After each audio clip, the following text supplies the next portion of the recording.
Welcome to Sai Shanmukha products. ఈరోజు మొలకెత్తిన రాగి పిండిని తయారు చేయడం చూస్తున్నాం.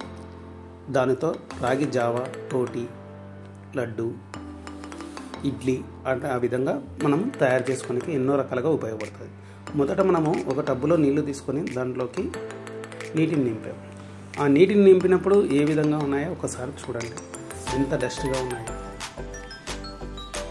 ఎంత డస్ట్ కానీ, మలినాలు కానీ, తర్వాత వచ్చేసి కెమికల్స్ కానీ, దాంట్లో ఉండే పొట్టు కానీ ఎన్నో రకాలుగా ఉంటుంది. రాగులు అనేవి భూమిలో ఉండేటివి కాబట్టి దానికి మట్టితో కూడినటువంటి డస్ట్ కానీ ఉంటుంది, అన్ని రకాలుగా ఉంటాయి.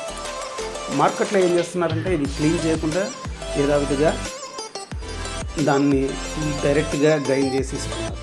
దానివల్ల ఎంత ఆరోగ్యం చెడిపోతుంది అనేది ఒకసారి చూసుకోండి.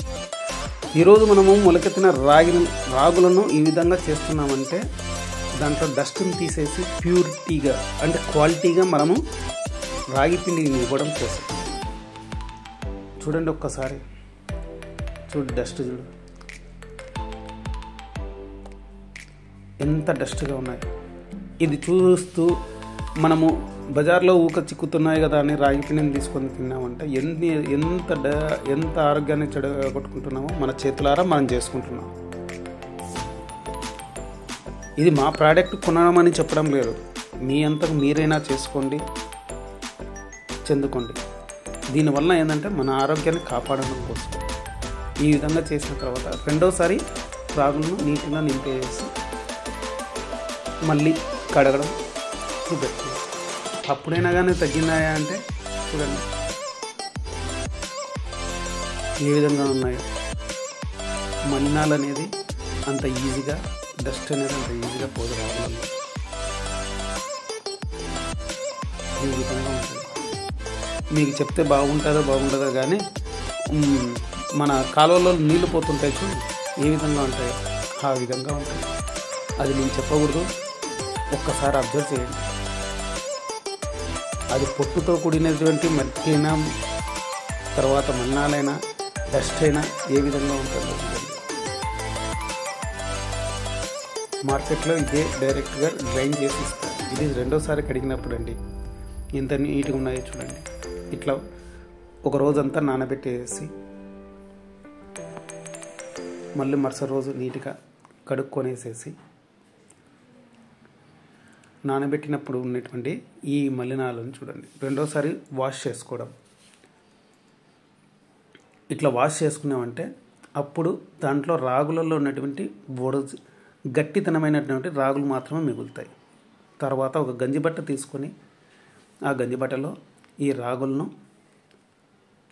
తీసేసి బట్టలా కట్టేసి దాన్ని మూట కట్టి మొలకెత్తించడం. ఈ విధంగా మొలకెత్తించడం వలన మనకు రాగులు మొలకెత్తిచ్చేసి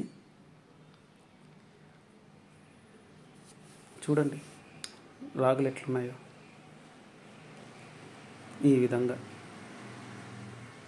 గంజిబట్టలా కట్టేసుకొని ఎందుకు మీకు ఇంత వీడియో చూపెడుతున్నాము ఏం కథ అంటే మీకన్నా తెలుసుకుంటారు.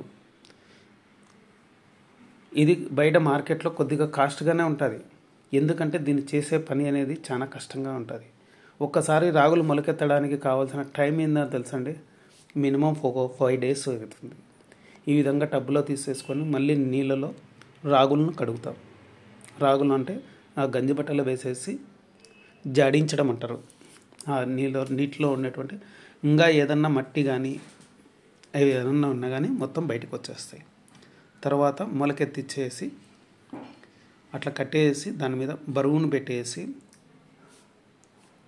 ఒక 24 గంటలు అంటే ఒక రోజున్నర పడుతుందండి మొలకలు రానికి. తర్వాత చేసి మొలకలు అట్లా చిన్నగా వచ్చేస్తూ ఉంటాయి. ఈ మొలకెత్తించడం వలన ఏమి యూజెస్ ఏం కథ అనే జనాలలో తెలియదు. ఈ మొలకలు ఎత్తడం వలన ఫైబర్ కంటెంట్ అనేది ఎక్కువగా ఉంటుంది. చూడండి ఎంత నీట్గా ఉన్నాయో చూడండి. మొలకలు వచ్చి రాగులు ఈ విధంగా ఉంటాయి. దీంట్లో ఉండేవన్నీ గింజ కానీ గట్టిదనంగా ఉంటుంది, సచ్చు అన్నీ వెళ్ళిపోయి ఉంటాయి. ఈ విధంగా చేసి గ్రైండ్ చేసేసి రాగి పిండిని తయారు చేస్తాం. మా ప్రాసెస్ అనేది ఈ విధంగా ఉంటుందండి.